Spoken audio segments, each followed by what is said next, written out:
salaamaaleykum mbokk commune Sindia ñoo ngi nuyu Sindia yëpp 19 villages yi ak amoo yëpp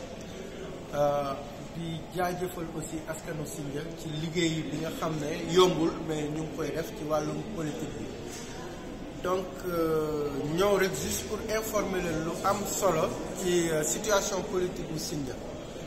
parce que fi mu nekk nii ça ne sert à rien ñenn ñi di paniquer wala ñuy dem gauche droite di dispersion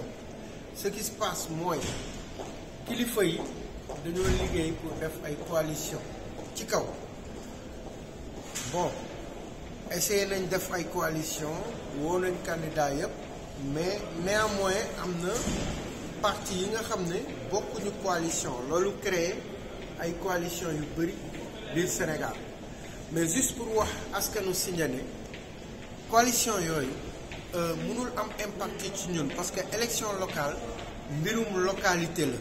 ci suuf la donc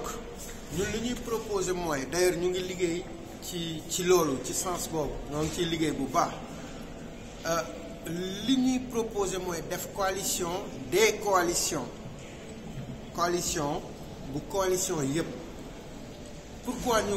war a def loolu parce que tey jii ñun Sindia bu ñu dispersé woo ñii dem coalition bi ñii dem coalition bi ñii dem coalition bi dafay wàññi doole opposition bi te bu wàññi doole opposition bi Benno Bokk Yaakaar bi nga xam ne moo porté woon Thierno Diagne pendant 7 ans te deful dara suñu mairie bi ni mu yàqee suñu commune metti ñu ñooñu gañewaat donc pour ñu éviter loolu dañuy wax patriote Sindia bu nekk képp ku dëkk sa localité affaire u parti c'est très important coalition yi c'est très important mais ñu bañ a fàtte ne affaire u Sindia la d'abord c'est à la base que ça doit se faire ñu def benn coalition boo xam ne xëy na sax dina réfléchir loo parti politique yi ci kaw parce que parti bu nekk tamit intérêt parti woom lay xool ñoom bu ñu woowantee coalition mu am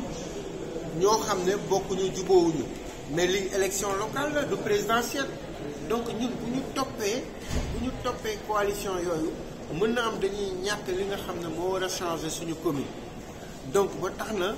ñuy wax ñëpp ne ñun ñoo ngi liggéey ci coalition bu mag loolu nag ku mu neex mën nga ko tuddee coalition des coalitions c'est-à-dire que coalition yi am ci opposition bi lay wax de coalition yi fa am muy Yewwi Askan Wi coalition Bougane coalition Karim Wade ñoo ngi woo coalition yëpp wax leen ne affaire locale la ñu ñëw ñu bokk benn coalition liggéey suñu Sindia mu dem kanam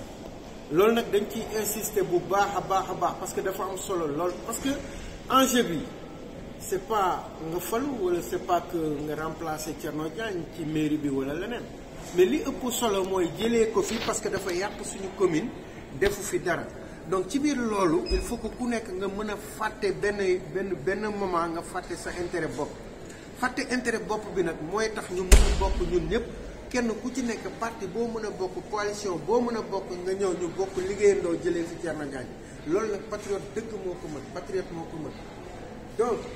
ñoo ngi invité ñëpp képp koo xamante ne askanu Sindia moo la intéressé du sa nga falu wala nga am lii wala nga am lii waaye Sindia moo la ñor lillaahi wa rasuuli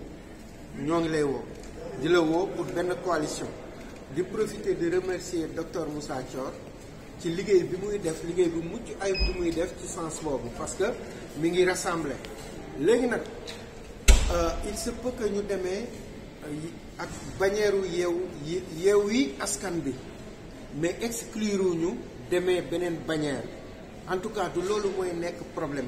bi li ci ëpp solo mooy ñoo ngi woo askanu Sindia patriote Sindia yépp ñu ñëw ñu bokk benn coalition bu mag pour jëlee fi ñi fi newoon ba pare tànn ñi nga xam ne ñoo mën a yóbbu Sindia ci kanam ñu fal leen ñu yor Sindia loolu nag dama ciy insister bu baax pour ñu def ko il faut que ñu fàtte suñu bopp à commencer par man il faut que man fàtte naa sama bopp jiital beneen candidat te damay woo képp ku ne candidat nga def noonu pour l'instant nag tànn gu ñu kenn mooy candidat képp ku ñu wax ne diw tànn nañ ko diw nangam il n'y a que des candidats à la candidature donc di leen gërëm di leen sant di leen dig daje ba beneen yoon wasalaam.